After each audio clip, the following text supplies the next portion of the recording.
What's your vote count in Tennessee? Well, let's look at it. Tennessee is requested all the time because the population of Tennessee is very loudly Republican. And in 2020, Donald Trump won Tennessee with a whopping 60.66%, with almost a 70% turnout rate.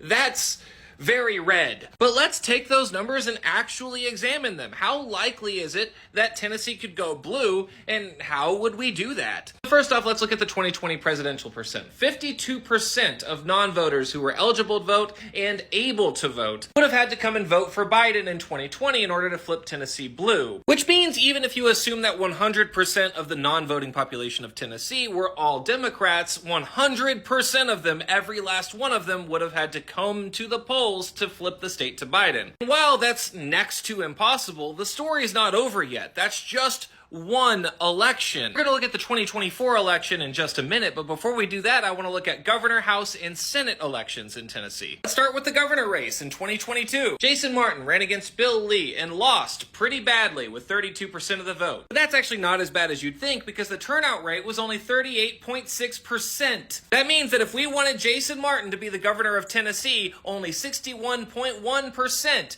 of voters who identify as Democrats who didn't show up to the polls would have had to go. In other words, do you know 3 people who didn't like Republican policies but also didn't vote? If you would have brought 2 of them with you to the polls, then you wouldn't have a Republican governor right now. Same thing is true for the Senate election in 2020. Did you know 3 people in 2020 who didn't like Republican policies but also didn't vote? If you would have brought 2 of them with you, then Tennessee would have a Democratic senator right now. However, for the Senate race in 2018, you would have only had to bring 1 of them with you. And now let's look at the House of Representatives. District 9 was the only U.S. House Representative seat in Tennessee that went blue. However, if just 10.5% of the voters in District 5 went out and voted for the Democratic candidate, then District 5 would have been blue. You can look at all the districts right here, but the district with the most non-voters required to flip would have been District 8, with literally a little over a third. So now that we've covered all that, let's get into the 2024 election. I'm pretty sure I have some analytics that you haven't seen before. Perhaps you didn't know that recently I conducted one of the largest pre-election polls in the country's history. I got over 20,000 responses from people who live all across the country. Now, I've already released my methodology, and there is a lot of work to do to make sure that we don't run into sample bias. Long story short, one of the things that I did to mitigate sample bias is I made sure that I could actually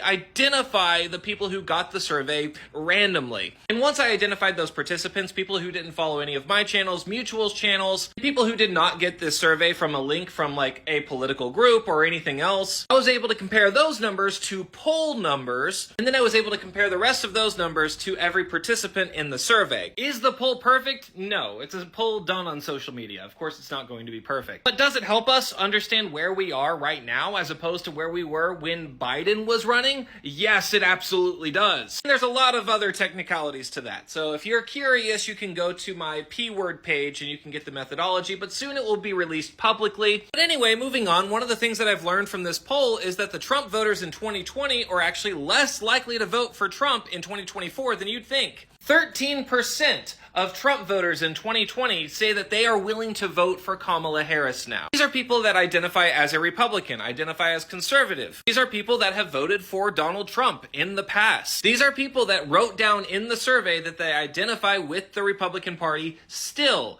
13% of them are going to be voting for Harris. And I use those numbers to create my own little simulation of the 2024 election. While Trump still wins Tennessee in this little experiment, now that Biden is out of the mix and Harris is in the mix, all it would take is less than a quarter of people who identify as a Democrat to come to the polls if they didn't vote. Which means if you know 4 people who didn't vote, but you bring 1 of them with you and you live in Tennessee, you could flip Tennessee blue in 2024. Your vote matters, even if you're surrounded by conservatives, even if your state goes red every single year, and it's gone red since you've been alive. Weirder things have happened. In 1996, Tennessee went to Bill Clinton.